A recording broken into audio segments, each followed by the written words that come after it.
is a Cosmic Octave original podcast. Me and Jake running down the street with a handful of comic books, kicking ass and banging chicks and drinking booze No, not and me. smoking Not weed. me. I'm married. Yeah, well, I'm married. Jake. Can't do that. Yeah. Off panel, off topic with Jake and Tyler. What's up? Why do you always start recording before I'm ready? What's up? What's It's not up? like you said anything. You didn't even say anything. So. Well, that's not the point. The point is that it makes it's us on look principle, unprofessional. Jake. God damn it. You know, I mean, when listeners tune in, they expect the kind of professionalism wherein we start with somebody farting in their armpits Exactly. for a good solid 2 minutes. That's the professional journalism that people tune in. I'm Tyler, by the way. That's Jake. Stop introducing it. Why? They know who we are. We're 80 episodes in. What they don't about know? the one person who liked us? Don't give me the Stan Lee. Well, every issue is someone's first issue. Shit. All right. Yeah, my name's Jake. That's Tyler. So anyway, this is episode Jesus. number 80. God. Did you notice that? We'll see if there's an 81 based on this attitude. We passed Tinfoil Radio because Tinfoil Radio was... Did we really? Yeah, we did a while ago. They were 76 where we stopped. No kidding. My brain rotted after 76 episodes. We couldn't do it anymore. Just could not do it. So now we do what we were doing, but with, movies. No, we don't have a Grift report this week. I figured we'd take this week off. Well, we're kind of going the other way a little bit. We're talking, yeah. sort of. At the heart of it, I still want this to be a show that we talk about things at a critical lens, and it's mostly going to be things we like. Unlike those people, we're not somebody that hate watches something for content. Like, if we don't like it, we don't want to talk about it, we just don't do it. And that's what we're doing this week. We're talking about things we want to talk about. There will be one thing that we don't like that we'll talk about for different reasons. But it's kind of a point-counterpoint. Well, so let's start with their new series, the Tyler Normie review of The Last of Us. Working title. We'll start there. Episode 2, by the way, when this goes out, episode 3 will have gone up. This is not like, right. We're going to get the review. I just want to see, this really isn't about reviewing the show in and of itself. It's more of like, I want to get... Yeah, because, by the time you listen to this, we're always an episode. Yeah, we're always an episode behind because we record on Sundays. Folks, if you have a chance, go to YouTube and find Mr. Show's the pre-taped live show, the live pre-taped show sketch, and it's hilarious because they do. It's just really, really funny because each week he does the show. He's pre-taping the show for next week. Yeah. So the next week he's it's outdated. Next week, if you're watching the show now, you want to be calling about last week's topic. Don't call in about this topic if you're watching the show now. Exactly. So I missed last week. I'm going to try and do it again. Do episode 2 and 3 for this coming episode. But yeah, we record on the weekend, so it's either Saturday or Sunday. So it's more of like I want to get Tyler's perspective on, because that's important. Well, I want to get your perspective without you playing the game. I want to find things. I'm never going to play the game because there are some, and honestly, I think that people that have not played the game, you could play it and enjoy it. I still think it's a great game. Sure, but I think narratively, based on this, how they're doing this adaptation, you could probably just watch the show and get your fill from it. And I think I'm a straightforward, like, when I play video games, it's like one, and it's Madden. Because it's, it's straightforward. You do your off-season, you go through the season, you go through your off-season, you go through the season. You're not a gamer.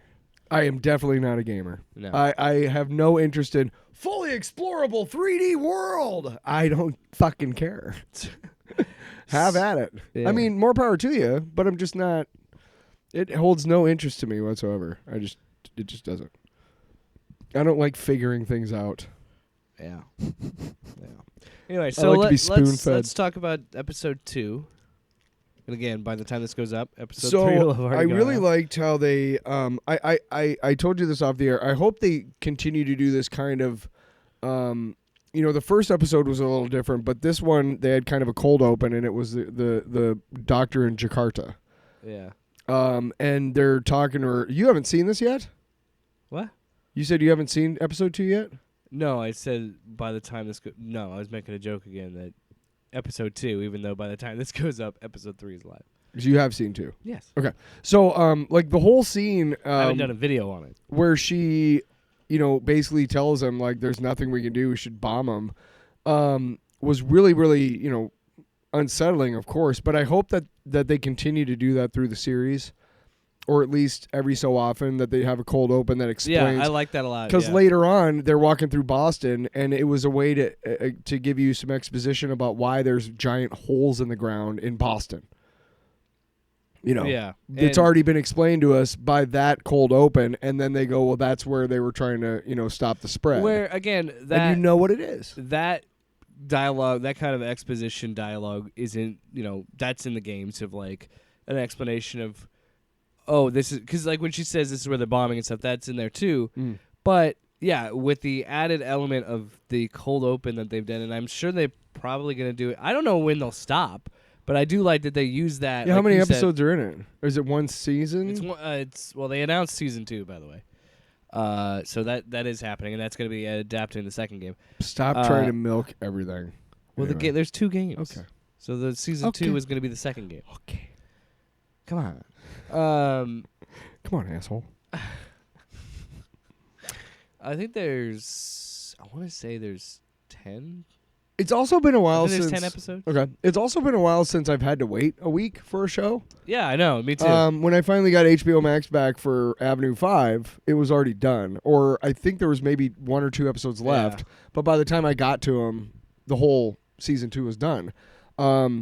Everything I watch now is already out because none of it's new. Yeah. I'm just kind of scouring, trying to find the next thing, which, Yeah. We'll see. We'll see what happens. But yeah, I do love that extra exposition to add to the expositional dialogue in that moment. A lot of this episode is shot for shot from the game, like just ripped right from the game. Neil Druckmann, the co-creator on it, actually directed this episode, so that was cool. What did you think, as someone who has not played the game, what did you think of the clickers? The clickers? Yeah. That's the things that those are zombies. Oh, that's what they call them? Yeah.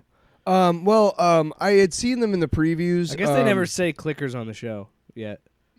Yeah, I watched with subtitles, so I think they had like clickers and then like moaning or something. But the monsters, essentially, the zombies. Dude, you know what?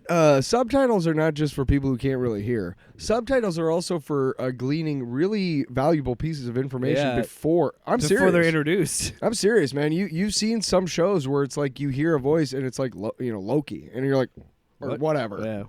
Yeah. No, but I had seen them in the previews, and they were talking about how there's been some of them that have been out there for like 10, 20 years walking around. Because this is 20 years after. And it kind of registered with me because I was like, I wonder what they look like. And then they showed them, and obviously that's what they look like. If they've been, the longer they go, the more they become like actual fungus. Yeah. So that was. Here's the thing: is I'm not into horror at all, but this to me isn't horror. Or it's more suspense, and it's more action adventure. There are moments of suspense and very good, very very well done. But it's because of the subject matter. I think it's because it's so closely related to like the zombie type thing, a little bit, that it doesn't. I don't scare easily anymore, which I like. If it was more scary, if it was more horror themed, or I don't know if there was something more, if it leaned more into the horror, I think I wouldn't like it as much because I don't care for horror movies. Wow, how dare you? Yeah, fuck off, man. There's plenty to be fucking terrified about in this fucking real world. Why are you making shit up? I'm Tyler. I'm a nihilist. Anyway, what? I'm a nihilist. Yeah, we are nihilists. We want pancakes. We'll cut off your Johnson. That's from The Big Lebowski. Another interesting thing about this episode, as someone who's seen it, or someone who's played it versus someone who's seen it. I thought you were just saying, by the way, I've seen it. I don't know. I don't know. The death of Tess and how they handle it is different, completely different in the show than it was in the game. And I think it's better in the show. Because in the game, you're also fighting like the federal government, Fedra. Yeah. So like those guys, they're chasing you because of everything. Yeah. In the game, she does get bitten, And she sacrifices herself, but she sacrifices herself by fighting the Fedra soldiers, and they kill her.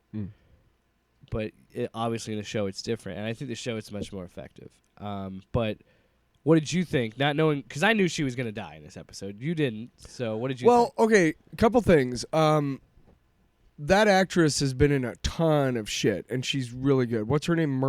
Damn it. I can't remember her name. She was in that Fringe show. I've never seen Fringe.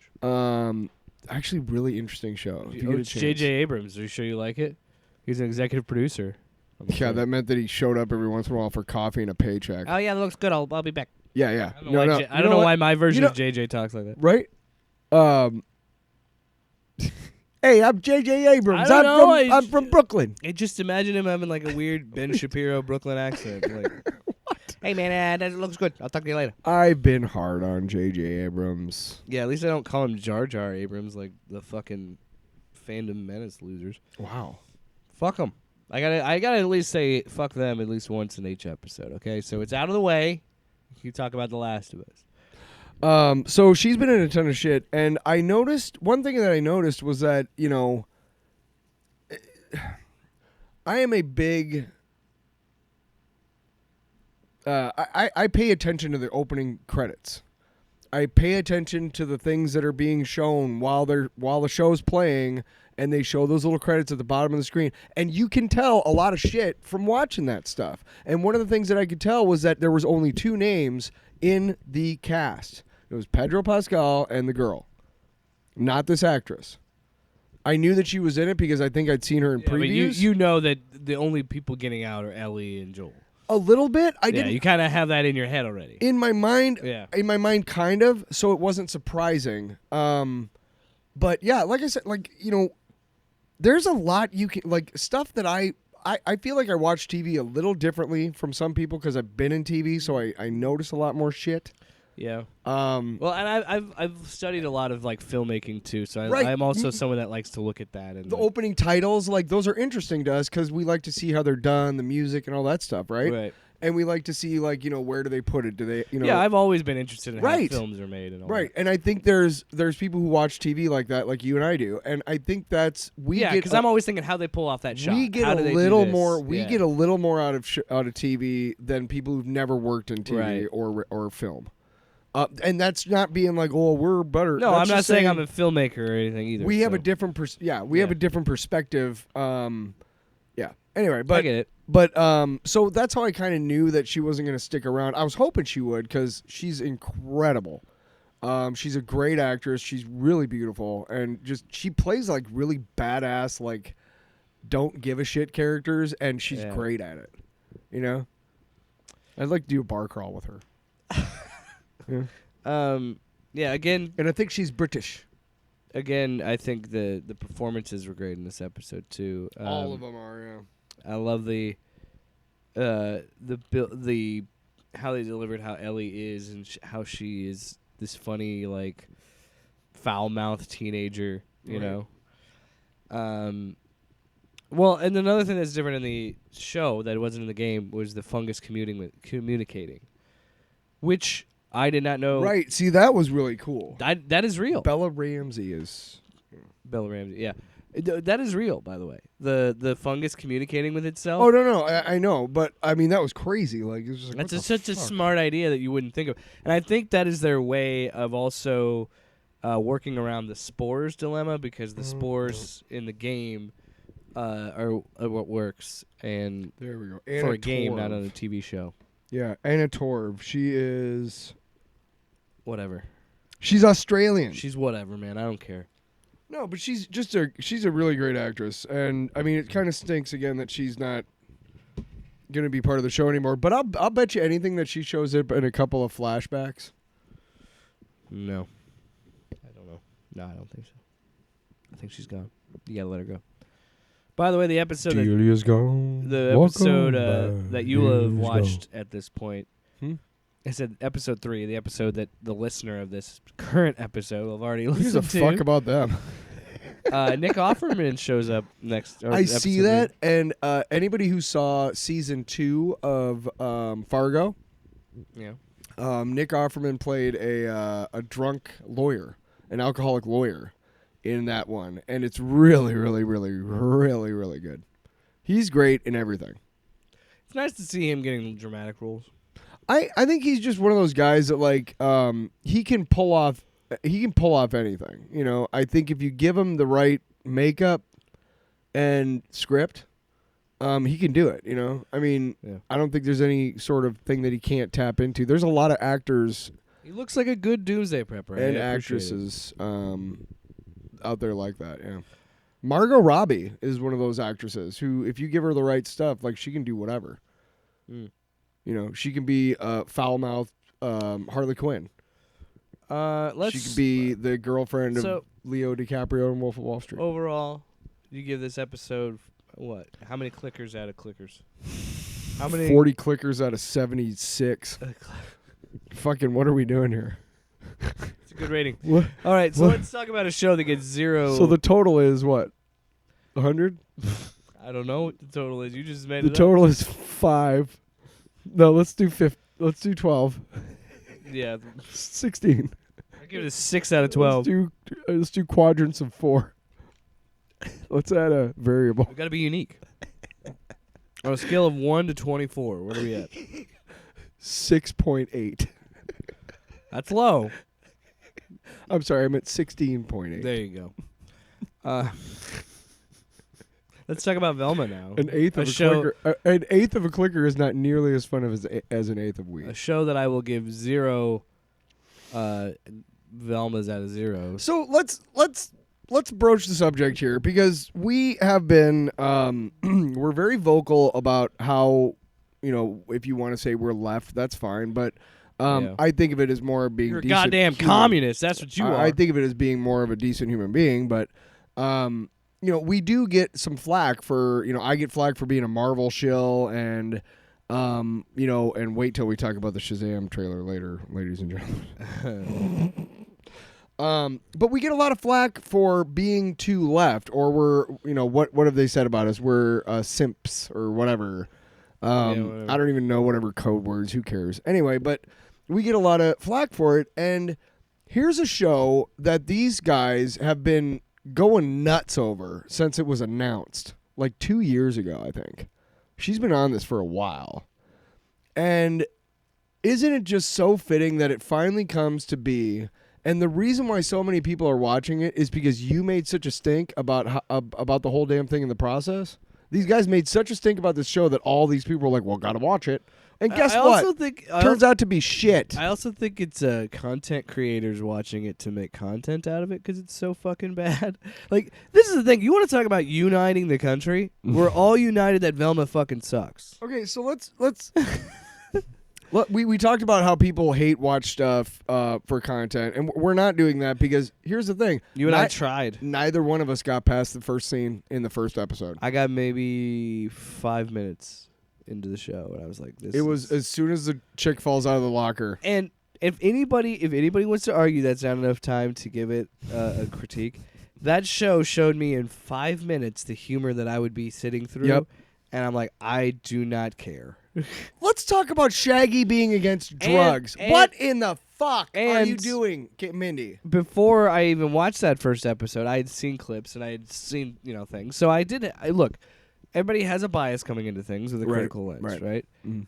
I always say, and this is true, I always want something to be good. I want to give something a chance. Right. Now, I had seen a sample size of what the show is going to be. Then I watched the first episode, and I'm like, almost immediately, we get through the credits, and by the time I got to the credits, I was like, I don't need to watch this. No. Because it's not good. It's not good. And you know how to make a joke about how the first scene... By the way, that's not a trope. That the first scene of any new show is filled with sex and violence. What is that? Why are they trying to... You get that, right? Well, they're trying to make it a trope so they can make fun of it? The whole joke of the series, like the whole overarching style of humor, is this inside baseball meta fucking humor that is so played out and lazy at this point that it's like when you said, when we were talking about, okay, so Shaggy goes by his first name, he goes by normal, whatever. I don't care. He's black, whatever. Don't care. But than to just have a joke where he's like, and I hate drugs, and then stare down the barrel of where the camera would be, like directly at you, being like, do you get it? Do you get it? He's Shaggy. Because Shaggy in the original cartoon was always supposed to be high. Yeah, he was a stoner. Yeah, remember? We're basically telling you what you think. You know what else is wrong. Tyler? You know what else is played out? Fucking Shaggy being a stoner jokes. Like, we get it. We get it. He's a stoner. He eats. I've never been that stoned in my life where I eat dog food. But hey, man, he's dealing with some shit. And that's another thing. We don't need a fucking Velma show. He told me, Jake told me, he's like, hey, you know, he told me about this Shaggy shit. Like, here's the thing. I don't have a problem with him being Norville and whatever. Norville? Whatever. I don't have a problem with him being that. I don't have a problem with him being black. I rarely have a problem with race swapped or even gender swapped characters. I rarely do. It's just not. It's not going to ruin or make the show better. It's not going to ruin the show. It's not going to make the show better. It has to be about the story, and we've talked about this many times. And from what I can see, I don't give a shit who killed that girl who fell out of the locker, because that's the story, right? Yeah. But I don't give a shit because I'm so turned off by all this really fucking terrible, like, crude humor. It's almost like you're trying to hit me in the head with a hammer. You know what it sounds? No, it looks like. It looks like if I wrote this show if I were like 14. When I was 14, this would have been like a pitch I would have had to HBO. And we talked because we have cockroaches fucking right within the first 30 seconds. Like, what is that? And then the whole first scene is a bunch of teenage girls in the shower, naked, or covered up with soap, talking about how titillating it is, and talking about show them nudity in shows and stuff. And it's like, also you are presenting them as teenage girls. They are in high school, and like, yeah. And why does Velma show up in like that like costume and she has a weird voice all of a sudden? And then there's some sort of joke about blind race blind swat. I don't know. I don't care. There's another joke about whatever. Me Too against Me Too, like in. It's so just, let's so much of the humor of that show is like, it's fucking try hard shit. It is again. It is like they decided we have a demo. We're going after teenage boys with this kind of humor and. Clearly with the obvious attempt at nudity and cockroaches fucking. I don't know why you want to go after that demographic. They're idiots. Have you ever met? And by the way, this is on a. You ever met a 19-year-old kid? This is what I mean. This is what I think. This is what I get frustrated with. Is we still have this. Look. Adult Swim has existed for 20 years. We have changed and evolved past. Look. I'm excited about the new Aqua Teen season. I want to see more of that stuff. Me sure. too. But not all animated shows for adults have to be Aqua Teen Hunger Force or Family Guy or The Simpsons or South Park. No. They think that everything, especially comedy, adult animated comedies, have to be crude and disgusting and wacky nudity and off the wall. And it's like, you know what's another great animated show? King of the Hill. And that's a normal fucking show that just happens to be animated. That is incredibly written. Yeah. There's great writing on that show. Exactly. And I'm not saying there isn't a place for Aqua Teen and these other shows, but I'm just saying not all animated comedies have to be that. You can make adult animated. Look at DC. Well, DC makes adult animated movies all the time. Right. And they just recently started making R-rated ones. One where fucking Batman decides to fucking do what? Yeah. But I'm just saying that, like, I saw a new Catwoman one on there. It's a struggle because I don't think the industry takes adult animation seriously. Which is funny because of how much money it makes. And they've made jokes and saying they made jokes about this at the Oscars and shit where they're like, animated movies aren't just for kids anymore. Yeah, they've never been just for kids. There's a lot of great adult animation out there. Hey, guess what? Kids don't have a car or a credit card, so if kids want to go to the films, you got to put something in the adults for them, or else they're just. I mean, you're going to release fucking like Minions and stuff to a theater and get kids and families involved, but you could still release great animated movies on HBO Max or Netflix or whatever. Well, let's talk about. Okay, so in the beginning, I remember when the show was announced, Velma, that there was a whole uproar because Well, I think it was kind of a manufactured uproar. I don't really know anybody who gave a shit that she was making Velma an Asian Indian. Oh, there were people, I'm sure, but Yeah? I think it was manufactured by her because she needs attention. I think people are probably more upset they race swapped Shaggy. Oh, Shaggy's a black man? Nah, I'm done. Little do you know, there already is a black man named Shaggy, and he's a rapper. Yeah, he's great. He shows up in American Dad. I've heard that accent is fake. What? The accent he uses. It is. It is? He's American. Oh, yeah, he was in the Marines. Oh, really? He fought in Desert Storm. Shit, we need to do a Shaggy deep dive. Dude, Shaggy's fucking cool. Sounds as like an interesting guy. Dude, Shaggy is cool as fuck. He that song Wasn't Me. Do you think that's why based off an Eddie Murphy joke? Oh, really? Oh yeah. The it was bit. Eddie Murphy Raw, wasn't it? Yes, the whole bit. Yeah. Wasn't me. Well, maybe it was. Hey, wasn't me. Yeah. Hey, wasn't me. Yeah. That's the whole. Yeah, Shaggy's cool as fuck, dude. Anyway. You like Shaggy? Shaggy. Oh, yeah. Haley. I saw it. Ooh, Mr. Bombastic. Anyway, shows you how much we fucking hate this show. We do not want to talk about it. We're talking about Mr. Bombastic Shaggy himself. Well, the bottom line is that she was trying to say, like, well, I just want to make a show that I would watch. I think, if I remember correctly, she was trying to say, like, she wanted to make a show that appealed to her and her demographic and stuff, and saying what all age? the right buzzwords. When whatever. you're 16, I don't know. Mindy? I don't know. Come on. But that was her way of saying, like, this is why we're doing so many things differently. And again, when I heard about it, I was like, oh, cool. You know, I didn't really care. I mean, I'll be honest. I'm not really. I wasn't pissed about it. I never really liked Scooby-Doo that much as a kid. Scooby-Doo was okay when Batman was on there, and when Jonathan Winters was on Scooby-Doo. Holy fuck, those shows were great. Because his grandma always showed up. I want you to finish your thought, because actually Jonathan Winters. Because I have another thought. Oh. Well, no, it's just. So this is. I was she was proud trying of to make her a for show doing something that's different and taking a property and doing something different with it, Yeah. like Night Court we talked about. They made Yeah. Dan the public defender. I mean, shit, dude. We read comic books. We see this all the time. Last week I talked about Murphy Brown, the reboot Murphy Brown, Yeah. and how bad it was because it was so far left. Like the jokes were like hitting you over the head. Hey, did you notice that we're Democrats? Look, there's Hillary Clinton. Did you hear the joke about Trump? You know, it's like. Yeah. I don't care for that shit either. I agree. I think this show we have talked about this before. leans too hard into its politics. If anything goes too far right or left, it affects the story. Because for me, there is no story to Velma. I don't give a shit. And neither is there a story to, what is it? Kirk Cameron Saves Christmas? Whatever. Yeah.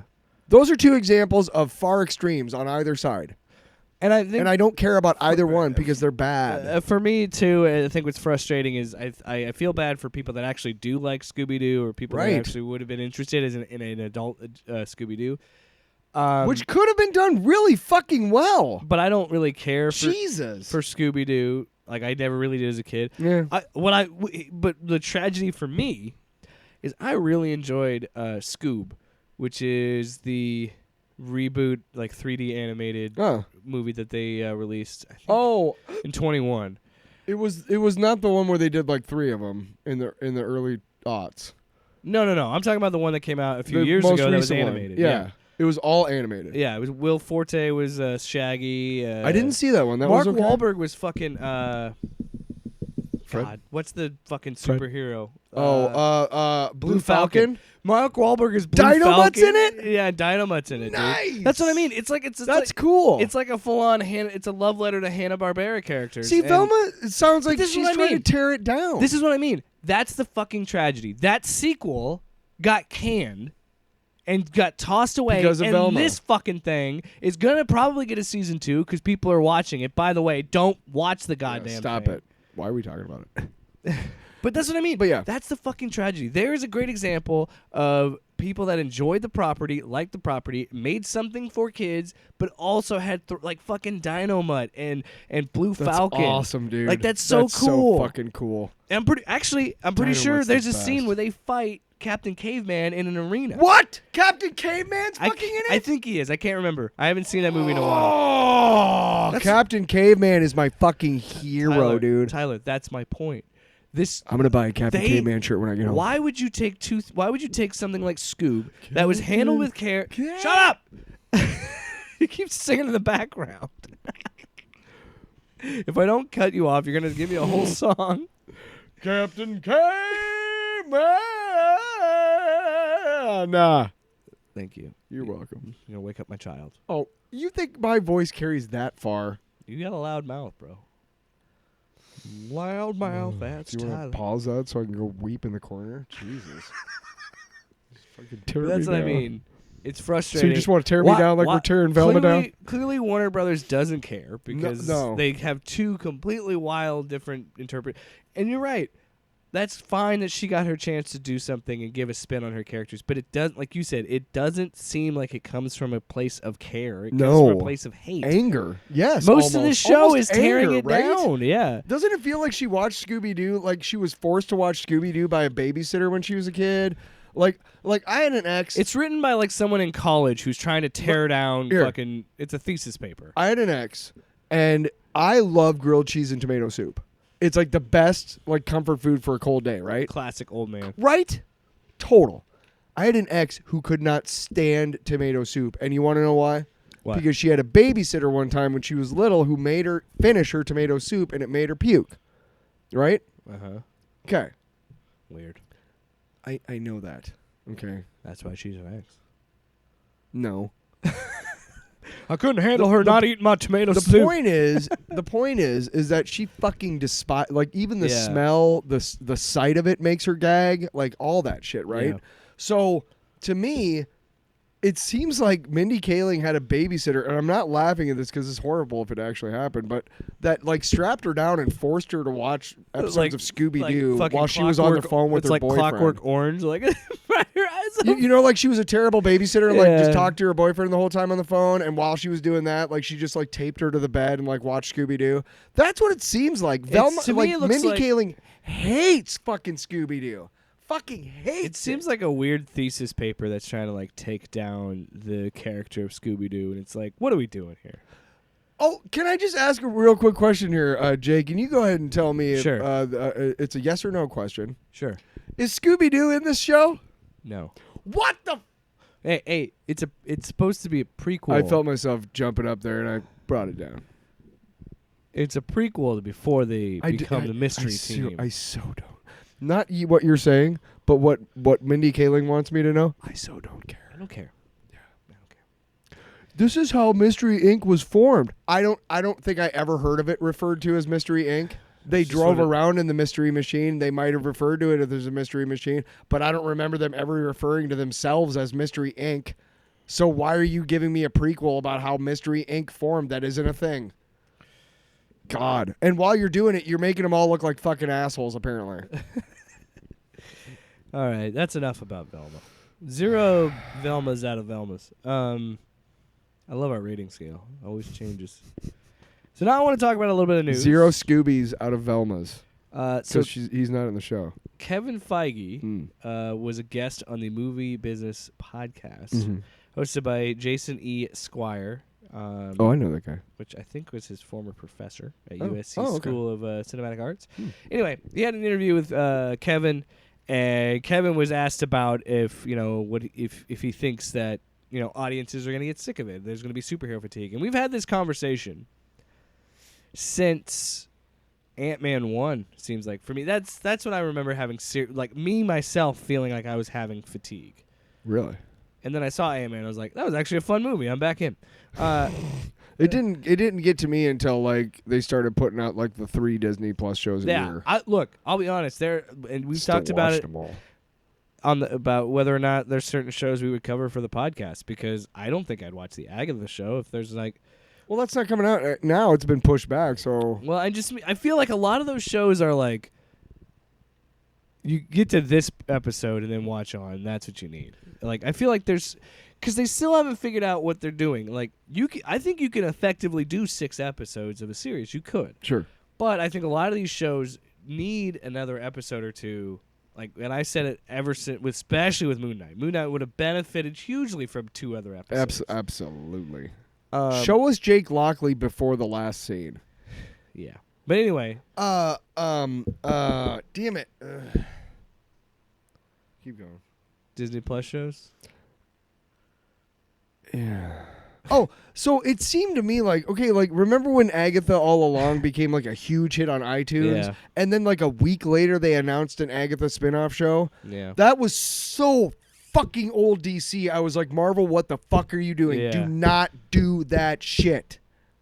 Well, I do hope they do. I'm happy for Don't make Catherine me Hahn, point on and the I thing hope here. they do something with her Sure. effectively. I It's would nice like to see it. she's finally getting recognition. You know what I'd really like to see, honestly? Like do a crazy like based in the 1600s where she's Agatha Harkness, whatever, but like in her incorporate elements of I can't remember what it was called, but they did prime, Marvel 1600. yes, I think that was incorporate elements of that, dude. Isn't that Neil Gaiman?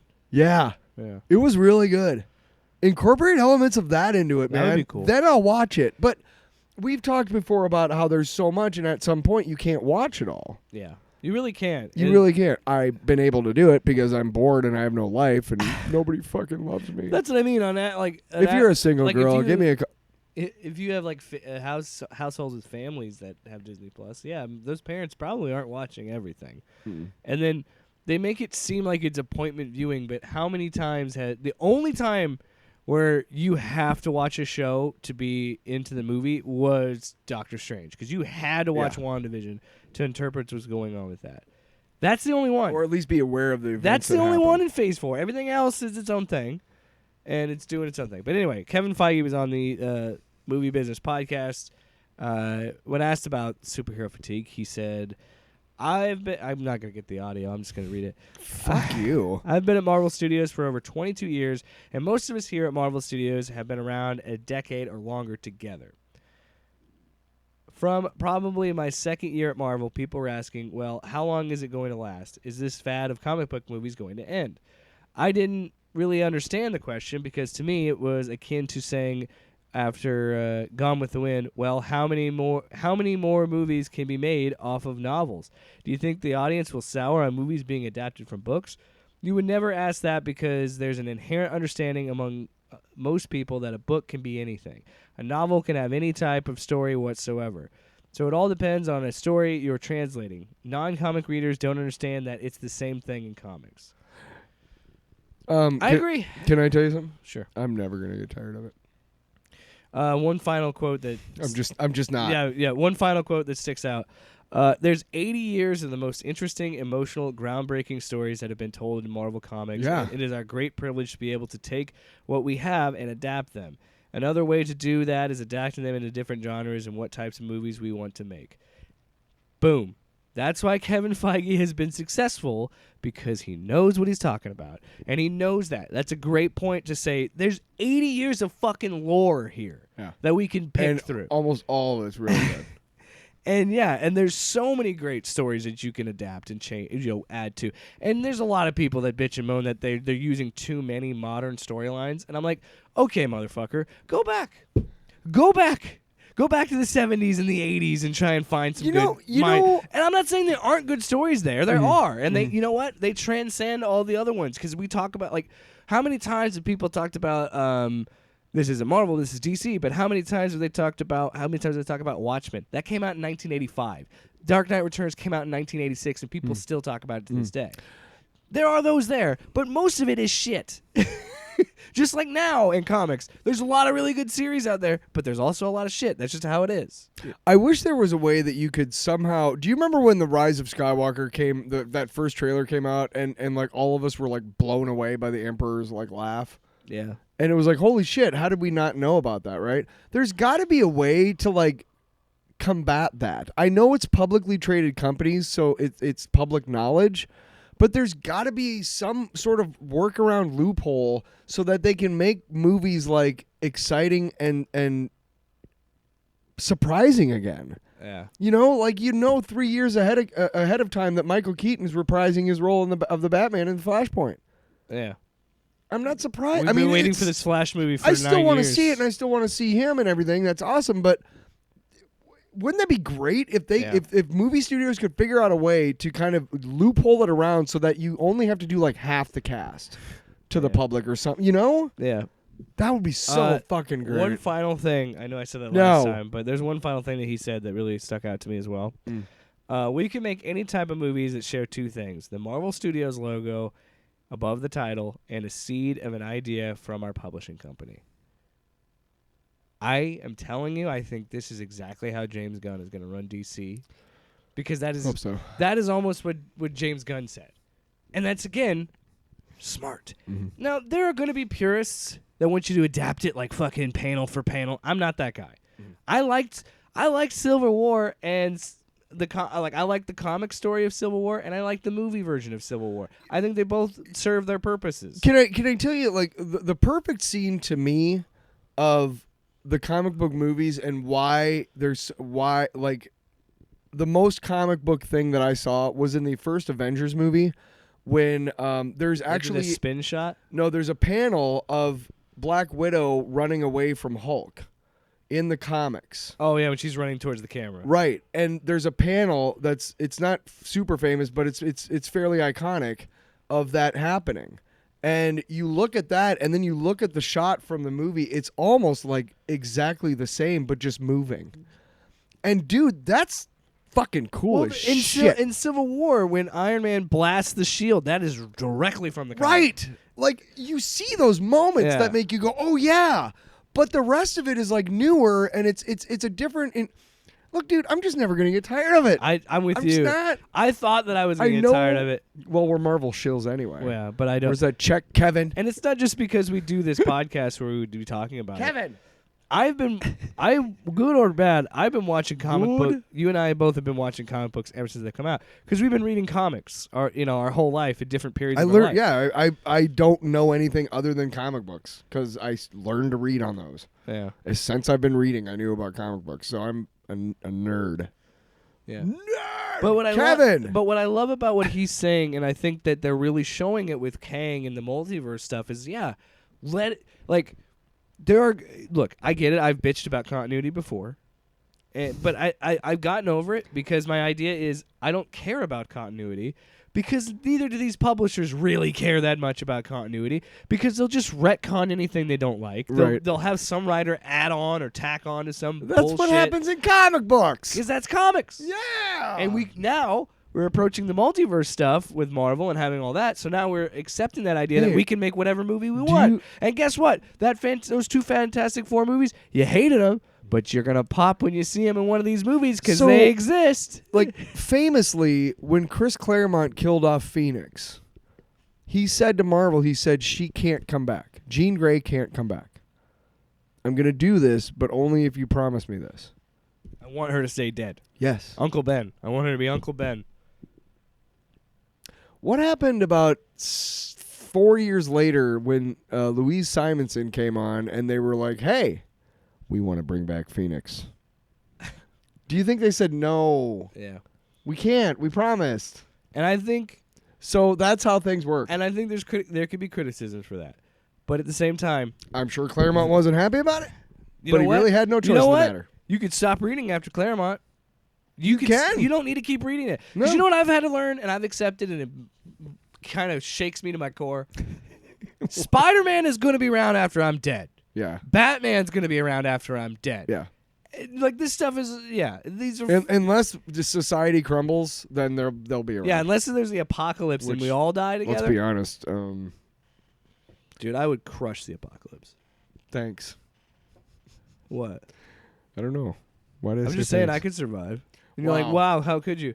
You don't know how to be a survivalist? Yeah, I do. Well, let me ask. You know how I know how to survive?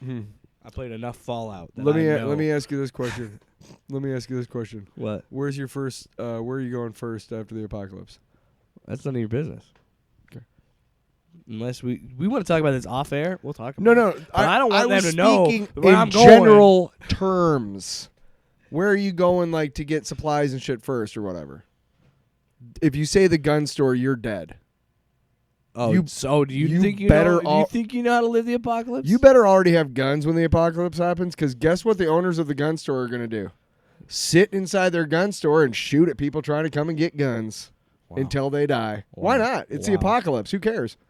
Wow. Do you think you're going to get close to the gun shop after the apocalypse? You don't know how sneaky I can be. Wow. I'm like a snake, dude. You don't even know.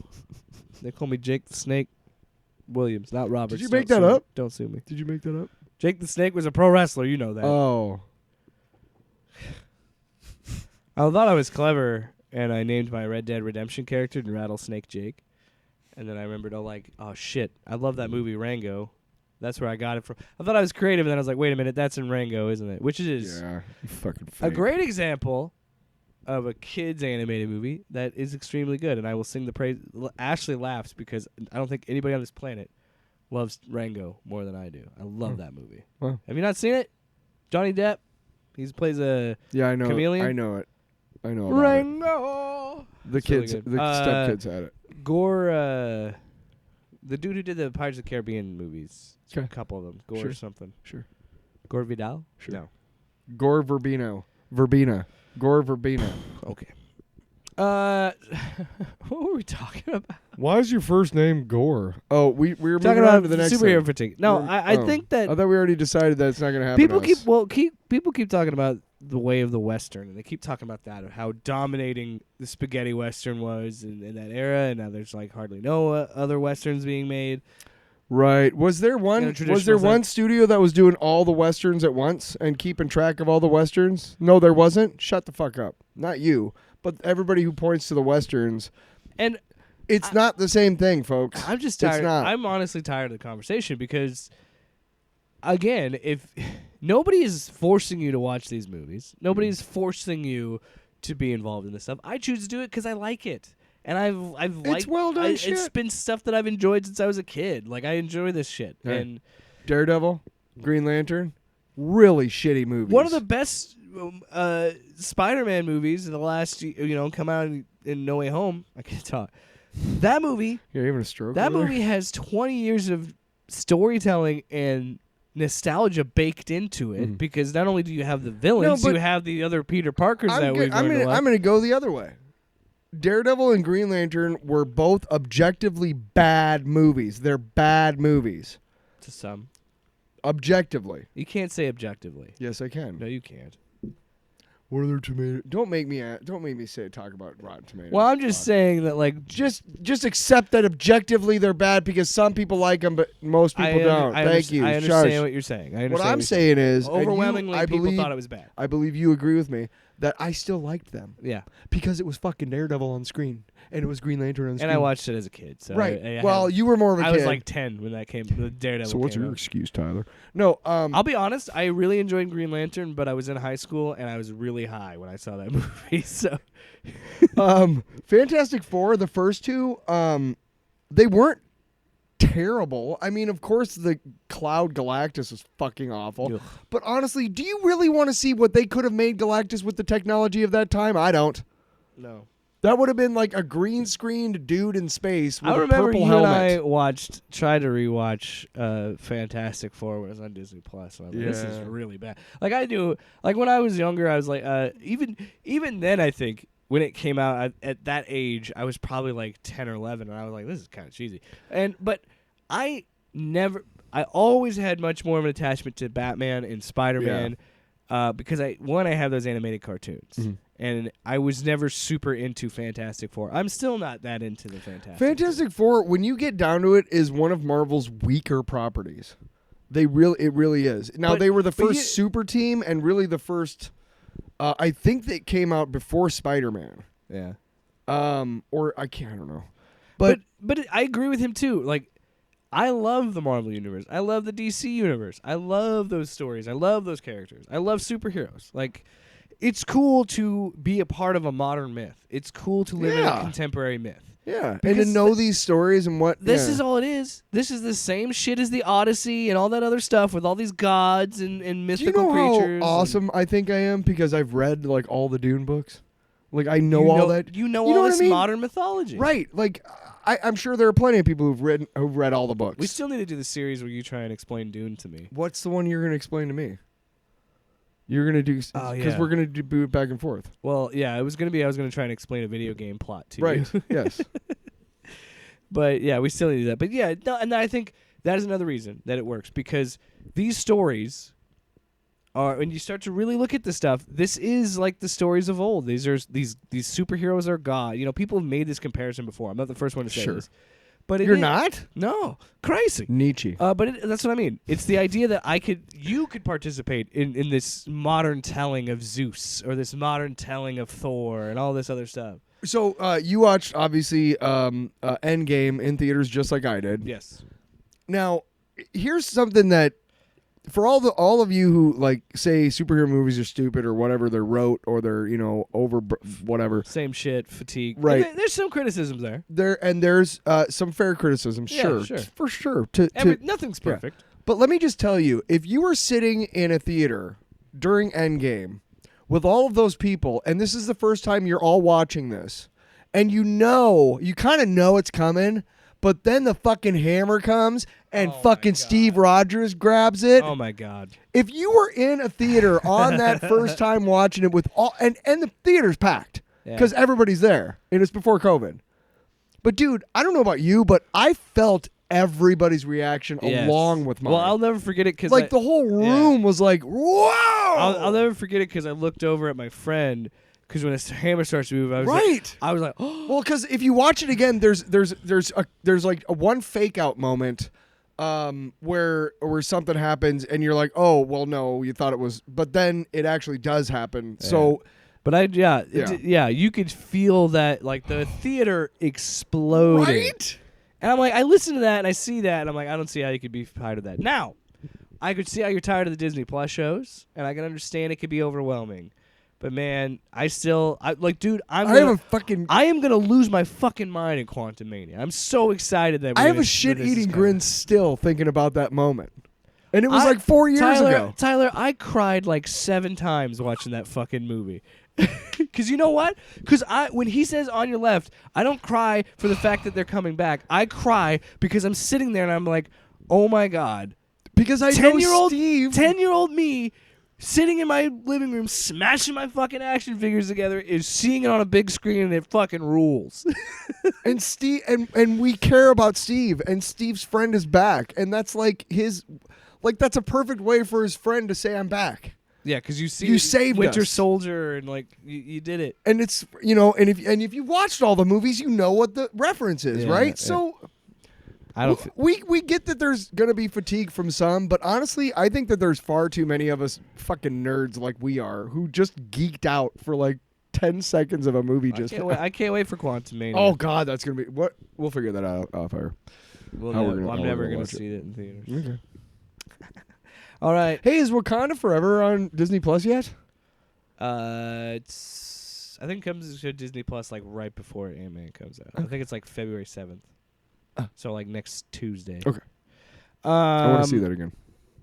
Tyler, let's talk about things we love and say, hey, we're not fatigued about Marvel. Let's talk about Shazam, Fury of the Gods. This is interesting.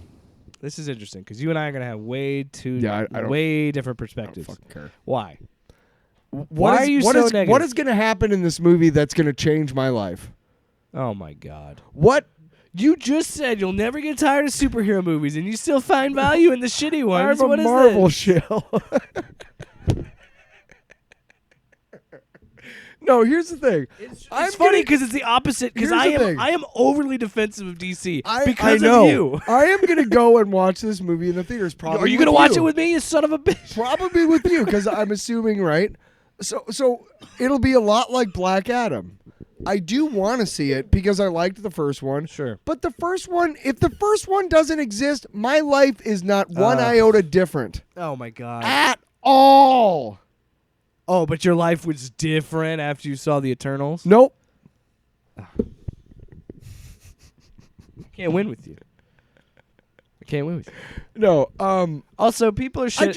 There's some people that are really shitting on this trailer, and it's just like, why do you hate fun? No. Here's the thing. Hey, you're showing me the entire plot, so I don't need to see the damn movie now. They did show a lot, right? The second thing is, this is like the 5th fucking trailer. Enough. Just fucking First of all, goddamn release the movie. It's like the 3rd trailer. Oh, please. With the teasers and shit, this is like the 9th. This is the only thing that DC has had to fall back on with all the other fucking negative shit going on. Because Warner Brothers are so desperate to get you to care. They're like, hey. Right, so let's ruin the movie. Here's the whole fucking plot. These are who they are. They're the daughters of Atlas. Hey, can I give you my powers back? Nope. Well, I know how that's going to go in the movie. Well, you had to know that was going to happen at some point. I just Every second superhero movie has to have the superhero give up their powers for a brief period of time. You know. To me, the whole big trope from like the big movie from Tom Hanks or whatever, like the whole thing got old before the end of the first movie. Oh, so you don't like Billy Batson in general? I just don't. You just don't like Shazam. I just don't like fun. You don't. You fucking. Well, the first one was fine, but it didn't cure cancer, dude. No, it just doesn't. The first one was anything fine, for me. but I It's a still dude- can't see. It's a dude in a red suit who's like Superman. Big fucking deal. And Here. he's actually a kid. Oh, whatever. I don't care. I'm sorry. I just don't care. Yeah, I didn't really care that much about Shazam either, but I enjoyed the hell out of The that only first good movie. thing the only thing that was good about Shazam was back in '86 when he fucking went and Shazammed and killed a fucking supervillain, and that was the start of the Legends comic book series back in the '80s in DC, where they basically rebuilt the DC universe after Crisis on Infinite Earths happened. That's when Byrne's Man of Steel came out. That was the only cool thing that Shazam ever did, was accidentally kill a giant dude named Brimstone when he turned into Shazam. That's the only thing he ever did that was cool. Oh, and he was great in the Justice League series, international series. Oh yeah. Yeah, he was. Why don't you just? He was in like 3 Well, issues. unlike you, I enjoy things, so I'm excited to see this movie. Unlike you, I'm not a complete and total cocksucker. I absolutely love that first movie. Because it was fun. It just Why do you hate DC so much? I just didn't do anything for me. I'm sorry. I guarantee. I feel so bad right now guarantee if there about was my Marvel opinions. Studios on top of this movie. Kevin, where's the fucking check? What the fuck? Okay. I got a new address. P.O. Box each. P.O. Box. I love Marvel. No, it just... No. What are you going to do? Where are you going to build from here? To me, I'm so used to Marvel and how well they've done Right. it. My question is, now you got James And you're Gunn on board. confused 'cause You're you're in- still doing Fury of the Gods because that's pre-James Gunn. What are you building towards? What are you building towards? there's Do no- I need to see this to build towards it? I know that's exactly what you hate about all these movies, is that some people watch them for the next thing and the Easter eggs and all that. But I do. And there's not going to be one fucking Easter egg in Fury of the Gods that's going to make me go, well, this was worth the fucking $20 for popcorn and soda and the $10 for the ticket. Sorry. I'll still go because I love popcorn. No, man. What? We're not going now. What? You don't like DC? This is news to you? Fucking curing cancer over here. Why would you go? We had a good time at Black Adam, didn't we?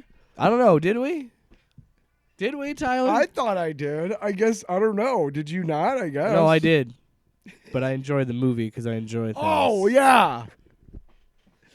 How Don't dare forget- you have don't a different forget- opinion than Don't me. forget that I did like the movie a lot more than I thought I would. And I think you'll say the same thing with this But movie. we both thought the same thing. Adam Smasher fucking killed the vibe so many times. I'm excited for Who's this gonna movie. kill the vibe I'm in this one? excited to see the dynamic with the Marvel family now, or the Shazam family, I guess. And how that dynamic's gonna work. Mm-hmm. I can't wait to see how Lucy Liu and Helen Mirren are as the Daughters of Atlas. Mm-hmm. I like Shazam, how they do like a lot of Greek mythology with him, which you'd think he'd be tied a little bit more to Wonder Woman, but because What's going on with Wonder Woman? You know, like you are confused. You are in a situation where you're like, you want to support this movie, but Kind of. you also think of like, what's the big picture? Because we're in transition. Because we're That's- going from old DC to James Gunn DC. that's basically okay. Have we'll you ever find heard, out, by have the way- you ever heard the term lame duck coach? yeah, in transition. It's a transitional. Right.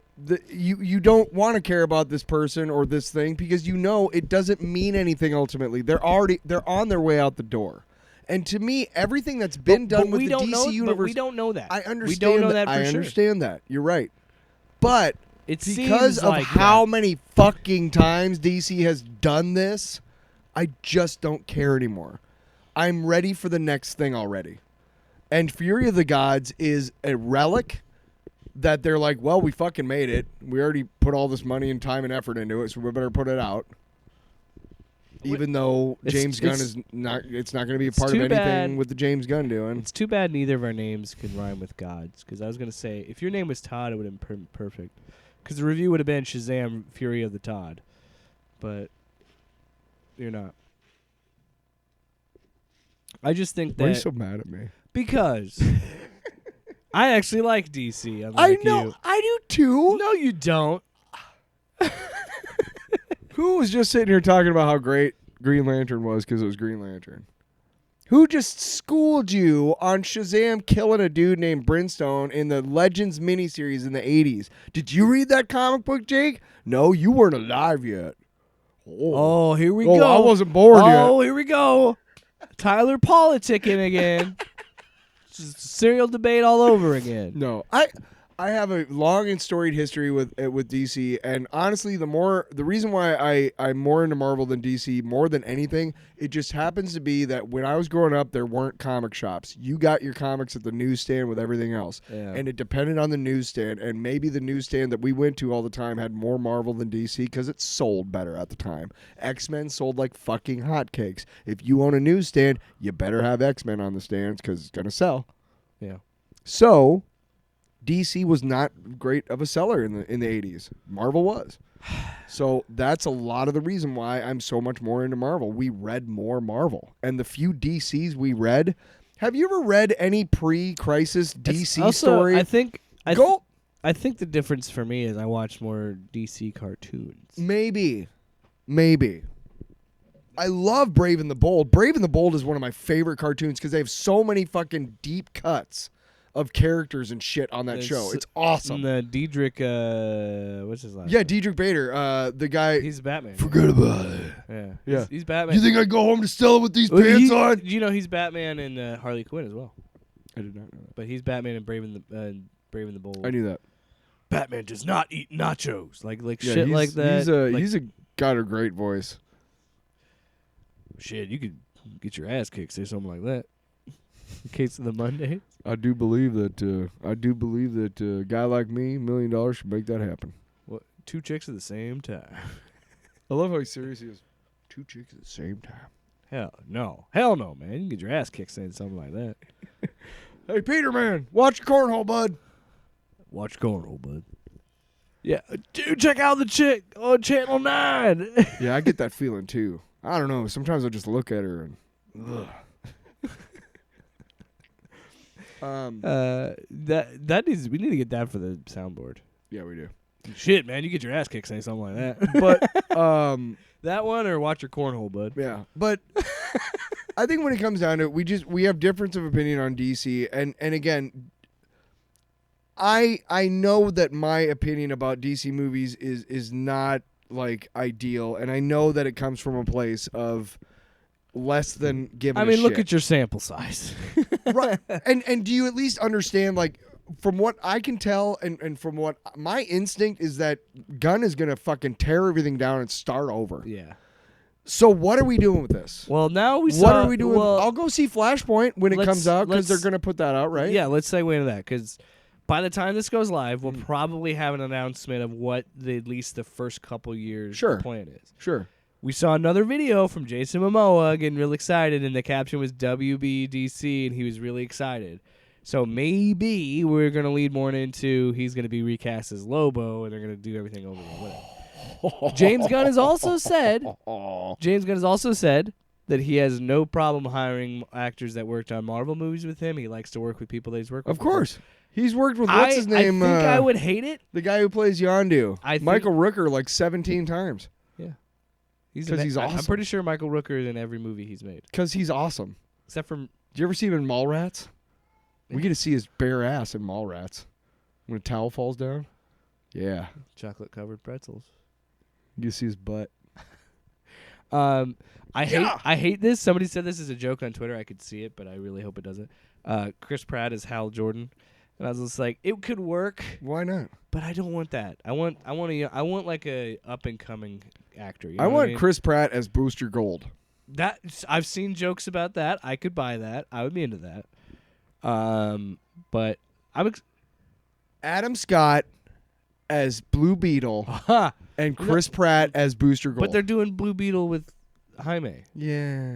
Then maybe they'll keep Let's that. do the new Blue Beetle. It's not as funny.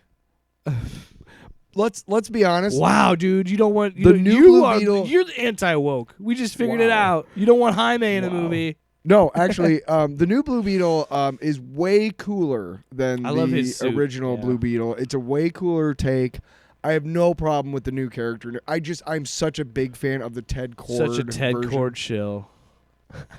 No, I have no problem at all. No, with- I know. I'm fucking with you. Yeah, fuck you. Hey, see what I'm hoping is the Blue Beetle has the one that's the two guys have to combine to turn into the fire guy, Firestarter or something like that. Oh, Firestorm. Firestorm. I'm wondering if he's a gonna weird because character. they've teamed up in the past. I wonder if he will be in there because I know they did like a thing. They also were in.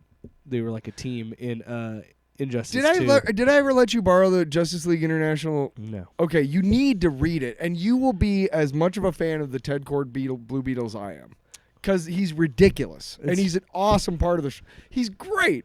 They all travel around in his big beetle, which is a big ship shaped like a So, beetle. It's ridiculous. I think with what James Gunn is going to announce, I think it'd be smart to keep Batman out of it for a little bit because we have whatever Matt Reeves is doing with his Batman, and I think it's wiser to let that have its thing, and because it's hard to say because I don't know like audiences that don't read comic books or are not into this like super into the news about these movies and stuff like that, but I think we have gotten to a point where an audience can be smart enough to say that this is a different Batman, but I just don't know if that you'd have to I don't know, you'd have to test that or do something. I feel like, I mean, now granted, I know how stupid humanity is because I live in the world, but oh my gosh. No, Nihilist Tyler.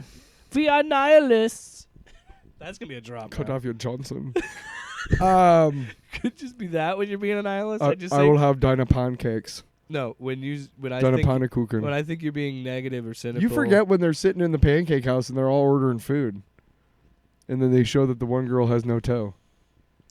I can get you a fucking toe. I'll get you a fucking toe. I can get you a toe by 3 o'clock. Shit, I'll even get you one with painted nail. That's what you want. The Big Lebowski. That's a commentary. That fucking movie. It's one of my favorites. Classic. Anyway, Nihilist Tyler here. You know how stupid the world is. I do, but I mean, people flock to see this new The Batman, even though Batfleck was like a year or two away in the rearview mirror. So this is like 6 years, but not really. It's close. Well, It's close enough in terms of meta. Wait, hold on. You're right because Pop the culture? year before that they released the Snyder Cut, so that was fresh in people's mind. But what I'm thinking is, I mean, how many Superman have we had? How many Right. Batman have we had? How many Spider-Man have we had? We've had 3 Spider-Man in like 20 years. we have, Audiences were okay with that. yeah, I think audiences are not as smart as we give them credit for. maybe. I think audiences are really fucking stupid. But I imagine it's That's why we keep getting new seasons of Gossip Girl.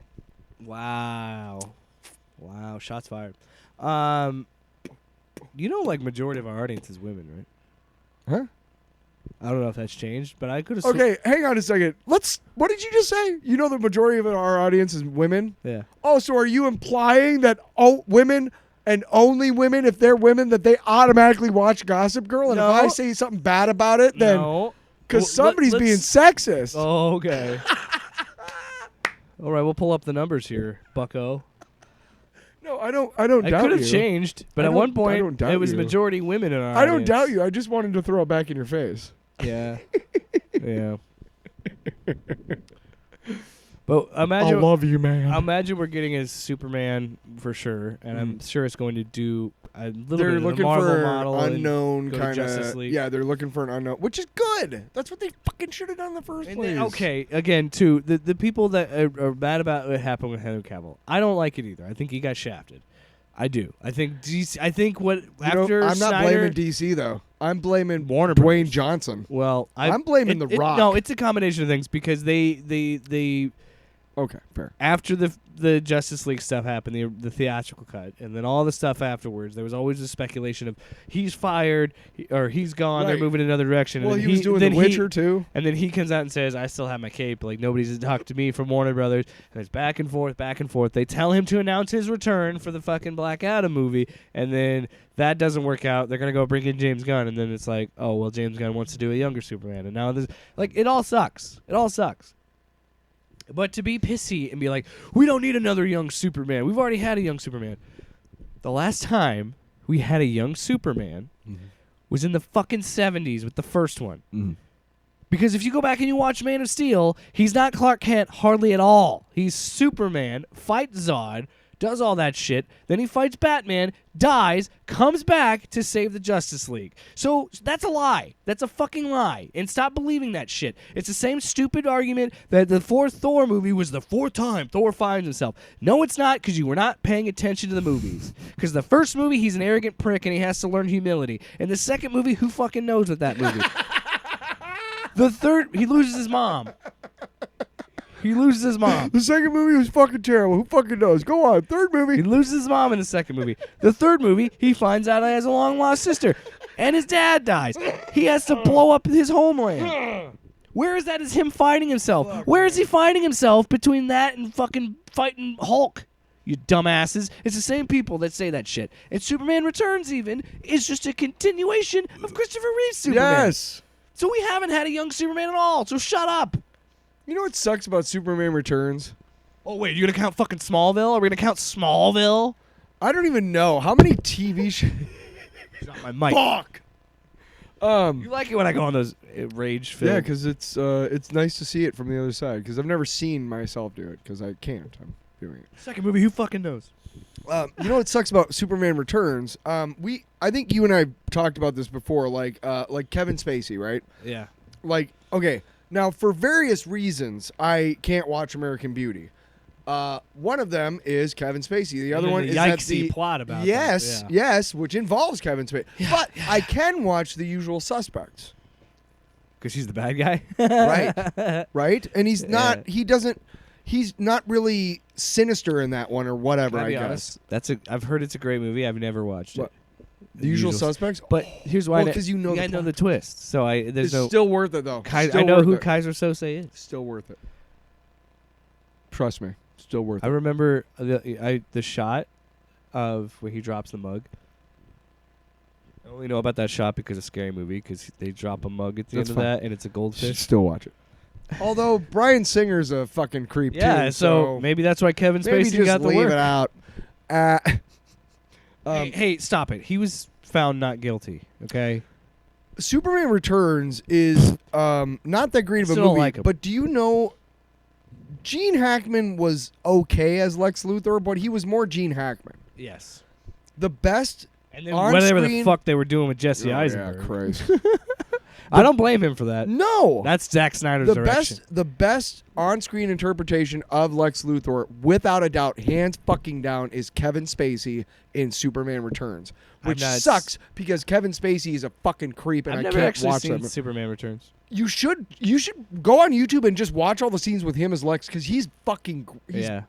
Oh, But that was an interesting choice. but I can't watch him. To make that as not like a new Superman. It's like a continuation of the But it's Christopher not- Reeve Superman. But It it's is, not. but it's not. Yeah. And then it's like he's got a son. it's implied, that's- but it's not. It's another movie that I haven't actually seen. And Lois but has a husband. But I know all the plot points. And then she's got a boy, but that boy looks awful lot you like know Clark. Brandon Routh is from Iowa. No. Yeah, he's also the Atom in the Legends of Tomorrow. I gotta So tell you, I'm glad because he got kind of a raw shaft for. I- he got kind of a I shaft for giving I him liked that his movie. portrayal of Adam. That was pretty cool. In the Arrowverse. Oh yeah, the Atom. The I thought you Atom. were saying Adam like the name. No, Adam. He was also in Scott Atom. Pilgrim versus the World. He was the vegan. vegan. Yeah, he was great in that. Yeah. He's a good guy. I like him. I like him too. We should ask him out. I got a raw deal. He got Stephen he Wilson. got to be Superman again on the CW Yeah, stuff yeah, because yep. they did the Crisis on Infinite Earth. Which I need. That's what sucks about all that is that it's all TV shows like seasons long. And they're like 20. They're hour-long, 22 I episodes. wish that I could just pick out the ones that are coolest to Yeah. me. Like Agents of S.H.I.E.L.D. I'm never going to watch and Agents of and S.H.I.E.L.D. those Arrowverse shows dropped in quality. Ghost Rider jumped up in Agents of S.H.I.E.L.D. somehow. I'm never gonna watch Agents of S.H.I.E.L.D. just for that. You know, because they had it'll to take me forever. They had to get rid of his character because they didn't have enough money to keep that character on the show. Dude, it was pretty low level CGI, but it was good enough for TV. Yeah. But it was the Jaime Reyes.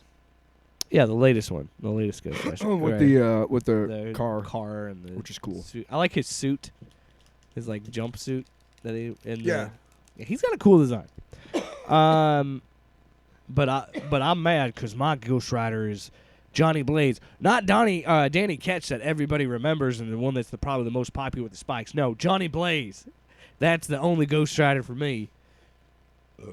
Okay. Despite the lineage being that there's different guys that have become the Ghost Rider, but also that Zarathos is a demon from the Marvel universe, and does he work for Mephisto?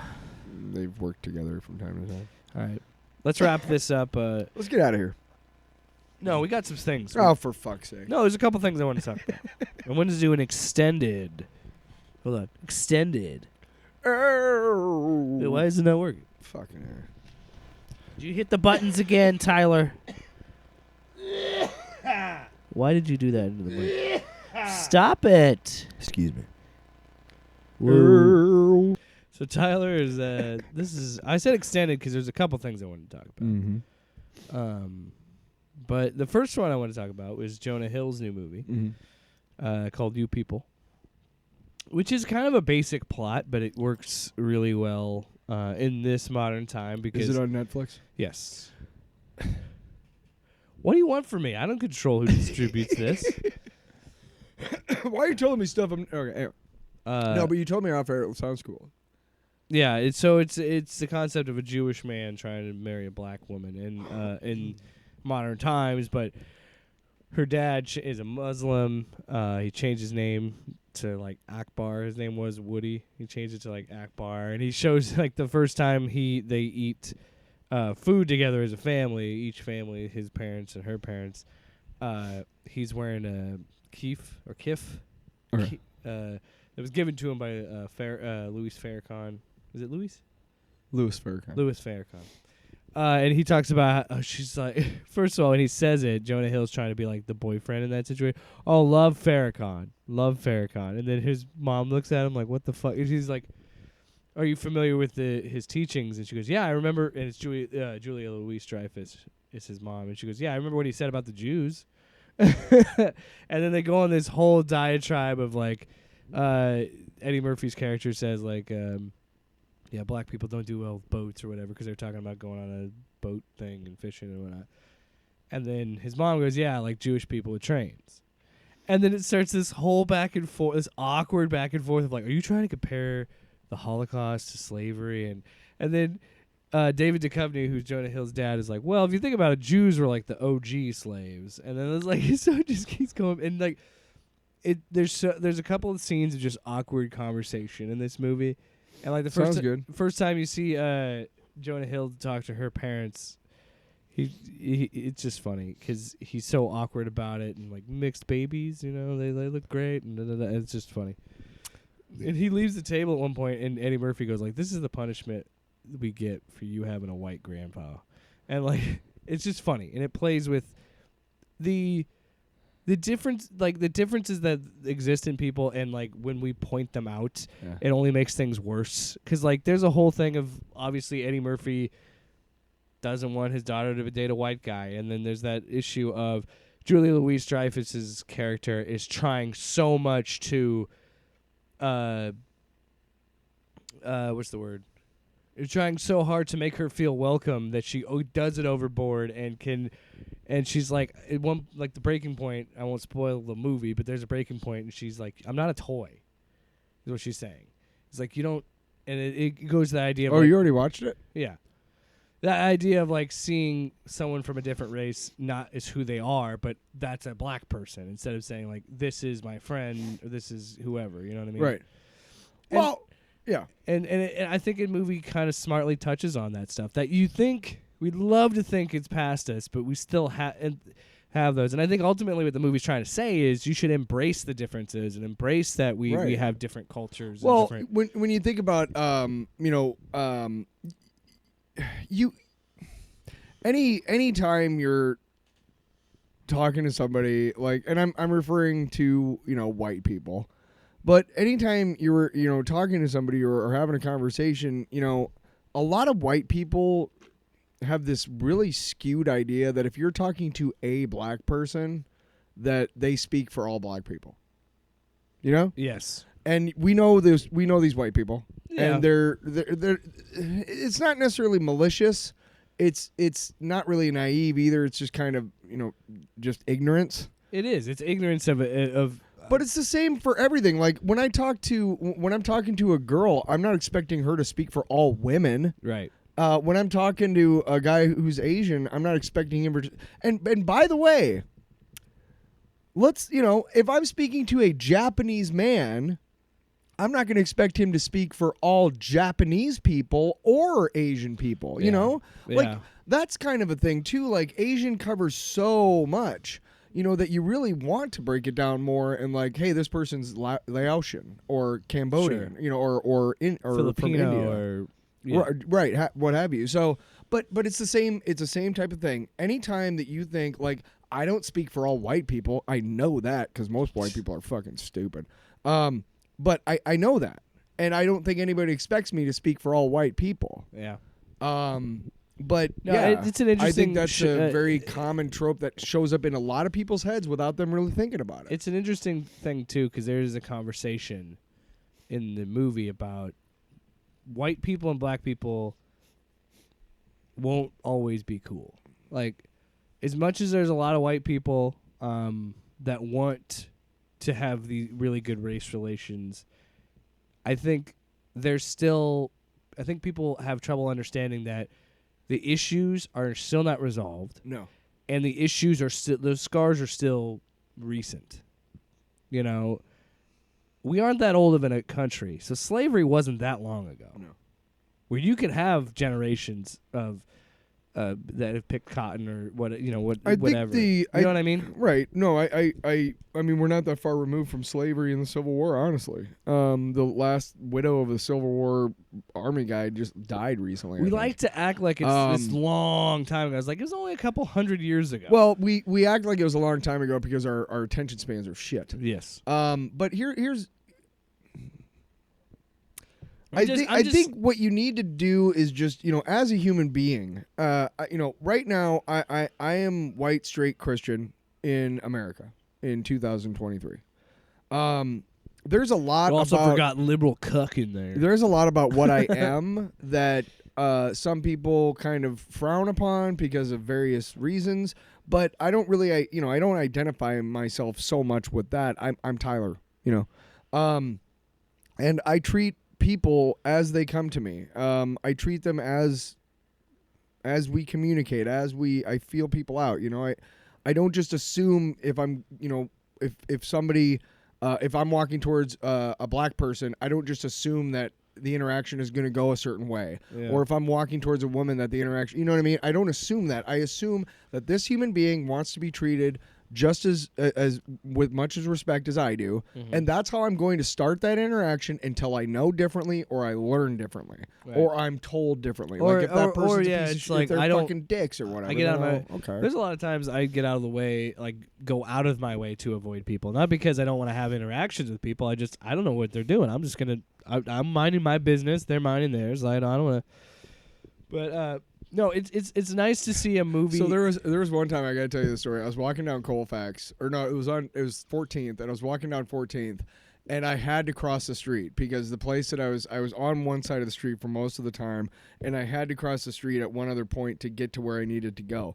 And when I decided to cross the street was right before I saw a black guy coming towards me.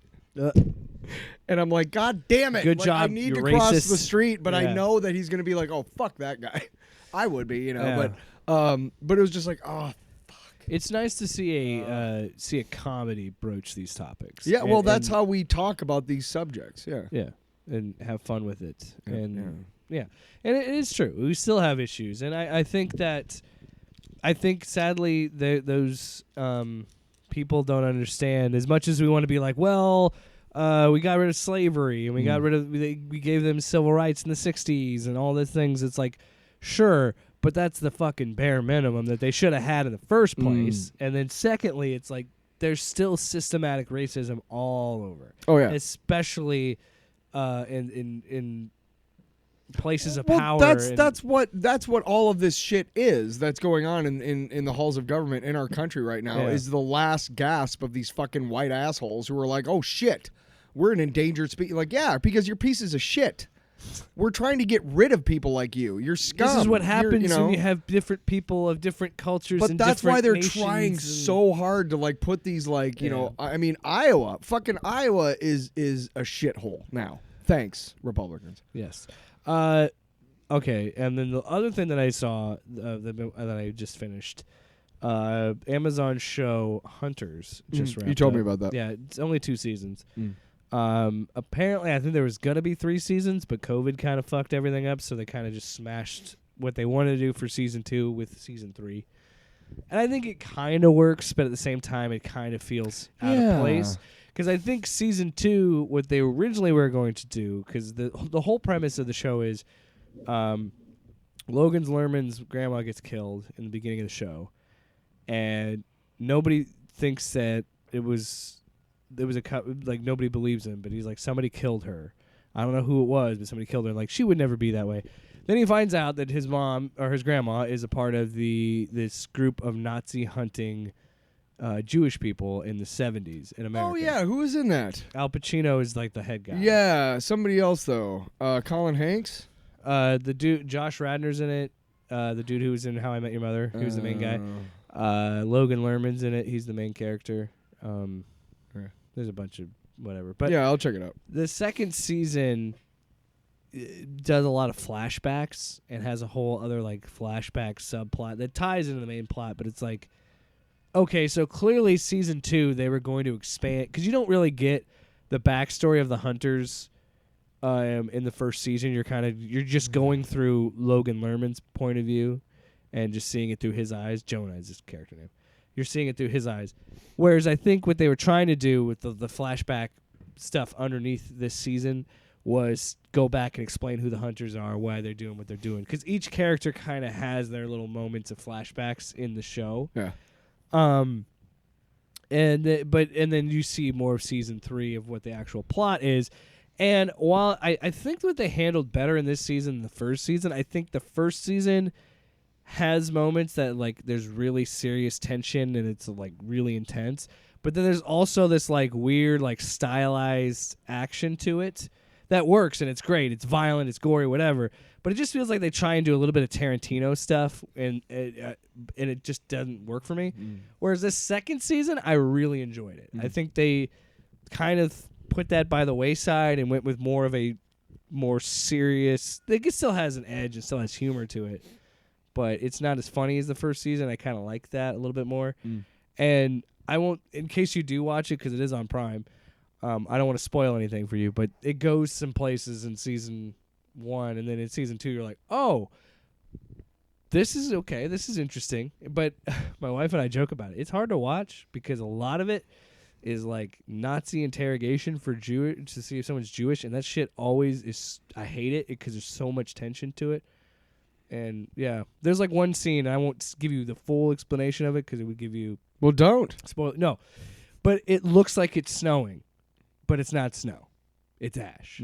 Because it's a flashback to World War II. And I was like, that is so fucking disgusting. And then I was talking, and Ashley was talking about, it's like, it's so sad that people don't believe this shit happened. There's some people out there that deny this shit. When it's raining ash or snowing ash instead of snowflakes, it's disgusting. So, but anyway, yeah, Hunters, check that out. Couple things. I started watching a show on HBO Max called The Interrogation, which is a Dutch show, or Denmark. Is it and subbed? It's subtitled. And again, Dutch. It's almost like they're speaking English sometimes. So it's kind of interesting to follow. But the story is that a journalist went on a homemade sub with the owner of the sub. The guy dropped her off, but she like, it's a murder mystery. But it's just the weirdest thing. Like, wait a second, what? This guy's trying to say that like he's trying to say that she hit her head on a hatch, so he buried her at sea. And like, I've only gotten through the first 2 episodes, but the characters are interesting. And it's just kind of I was just kind of searching for something, so I'll finish it eventually. But I really just want to know, like, what the fuck is going on with a homemade sub? Like, this is weird. And then the other thing that I'm really looking forward to is called Poker Face with Natasha Lyonne. I have not watched that. Ashley it's has been not out watching yet. it. No, it's out. Oh, did it come out? Yeah, the 26th? Yeah. I keep forgetting that it's the 29th.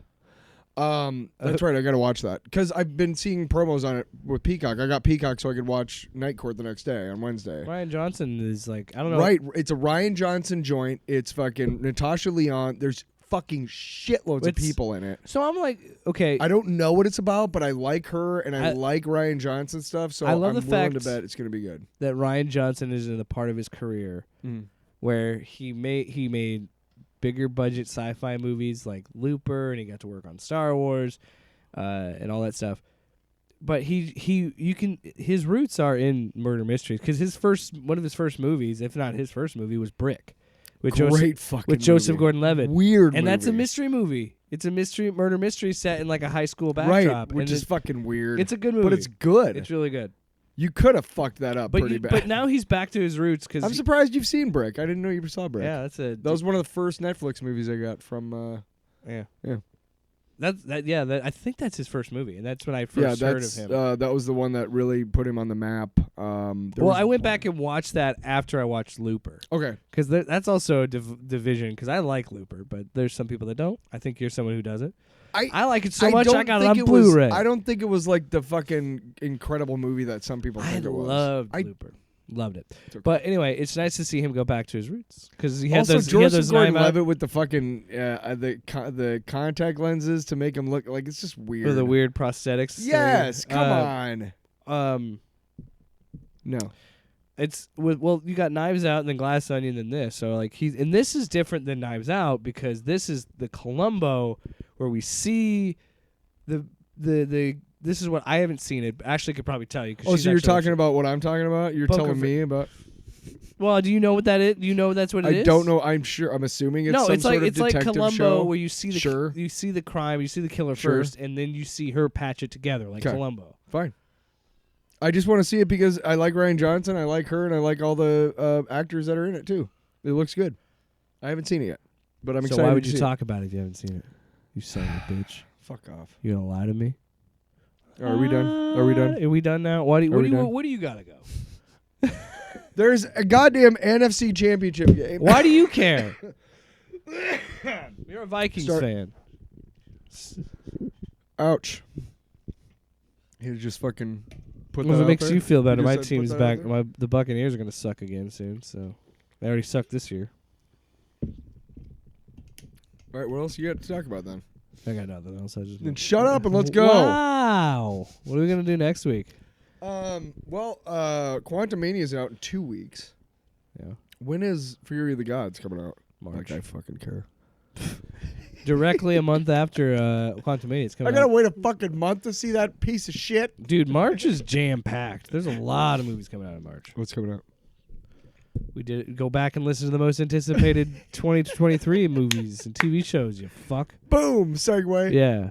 Wait, hold on. Let me whip this thing out. Oh my god. Again. Every time I come over, he whips this out. Check it out, man. I'm like, god damn it. Stop that. Oh, is it working? Yeah, it should be. Are you sure? Yeah. I think so. Yeah. No, it's not working. No, it's not working. I don't have it connected. There. Fucking Christ. Sorry, everybody. I apologize. God. I did not know it was on full volume. I'm sorry. Fucking jerk. I was literally trying to turn it down, and it just. So, all right. Well, I guess we'll see you next week. That's it. Yeah. I got nothing else. Why do you want to rush me? I don't want to. We're done with the show. What else do we want to talk about? Maybe I want to just sit here and stare at you. Can we put that on the pod? Can we just stare at each other's eyes? Can we do some Tyler's album's out on Spotify. Yes. Arigato, the Amazing T-Bird. Mm-hmm. It's doing really well. I've sold one copy, which is the least amount that I've sold of any album. But when I sold those other 3, I didn't have them on Spotify. I knew I was going to sacrifice revenue for listening. What an artist.